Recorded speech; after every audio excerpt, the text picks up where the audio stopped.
La violence qui sévit en Guadeloupe, eux, ne veulent pas qu'on ne retienne que cela. Bien au contraire, le réseau Média Jeunes a pour but de briser les barrières entre les jeunes et faire émerger des talents. Il organise un séminaire des acteurs jeunesse, le premier de l'année. Ils sont des centaines à se retrouver à Saint-Félix.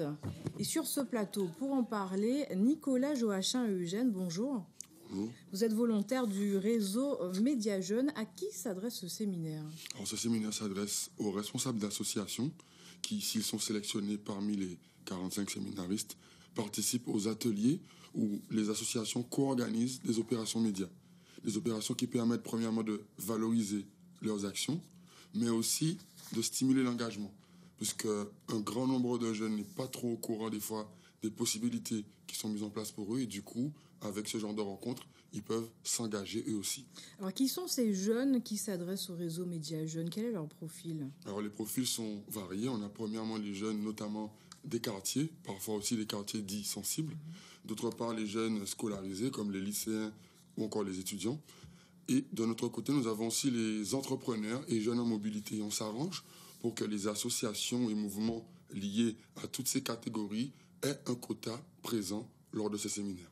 Alors vous l'avez dit, vous mettez en relation des jeunes. Le thème cette année est la découverte des métiers liés à l'audiovisuel. Mais que leur proposez-vous concrètement? Est-ce que c'est uniquement lié à l'audiovisuel? Alors c'est un point d'accroche, puisqu'en fait c'est mettre à disposition l'outil audiovisuel pour cette animation réseau, faire en sorte que ces jeunes co-organisent des productions, mais aussi tout simplement parfois de la communication avec les réseaux sociaux pour promouvoir leurs actions, mais aussi être en relais avec les collectivités et organismes publics qui font des actions en leur direction.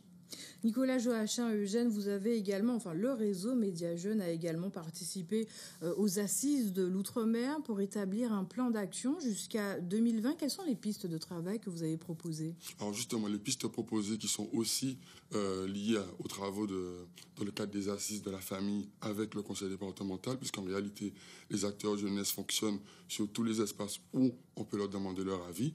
Concernant les assises de l'outre-mer, effectivement, il se trouve que la proposition du réseau Média Jeunes est d'ailleurs la plus commentée. C'est la première, en fait, en classement au niveau du site des assises. Et ce qui est proposé, c'est tout simplement le programme avec 3 à 4 dispositifs médias par semestre, co-organisés par ces associations, respectivement avec la team Campus et d'autre part la team jeunesse des quartiers. À l'heure du numérique, on a envie de comprendre pourquoi une société qui est si connectée, est-ce qu'il est dans une société qui est connectée, est-il encore utile de mettre en relation des jeunes? Alors effectivement, c'est une très bonne question puisqu'ils semblent plus que jamais en lien entre eux pour envoyer des messages de nature, on va dire, violente parfois. Et finalement, avec le réseau Média Jeunes, on se rend compte, et aussi d'autres actions, c'est pas que le réseau Média Jeunes qui fait ça, on se rend compte que finalement, on est connecté sans se connaître.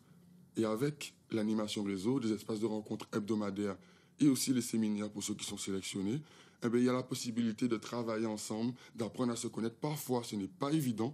D'ailleurs, je tenais vraiment à saluer l'ensemble des séminaristes qui en ce moment regardent ce reportage, ainsi que tous les invités qui vont les rejoindre par la suite, parce que nous avons une jeunesse formidable. Ils ont un potentiel, et si on apprend à les écouter, on est nous-mêmes surpris et régénérés. En tout cas, moi, c'est mon cas. Une dernière question. Le séminaire, c'est jusqu'à demain. Comment y participer? Est-il encore temps? Pouvons-nous y participer? Et puis, comment vous contacter? Alors, c'est toujours possible d'y participer. Et c'est vrai que dans cette dernière ligne droite, nous avons les dernières séances de travail après les rencontres avec le département, la région ou encore les services de l'État comme la DGSCS. Tous les conventionnements et tout avance correctement, mais les jeunes et les associations qui souhaitent nous rejoindre, on est encore sur place, donc à Saint-Félix, pour un petit peu donner des informations, mais aussi peut-être co-construire un peu plus le programme jusqu'à 2020 de ces actions, sachant qu'à court terme, il y a le lancement de la campagne réussite avec le concert de Rovana, des actions sur le campus, beaucoup de net. Sur le net, tout à fait, sur FFE10. Merci Nicolas Joachim Eugène d'être venu sur ce plateau. Regardez le sujet qui suit. Il va sur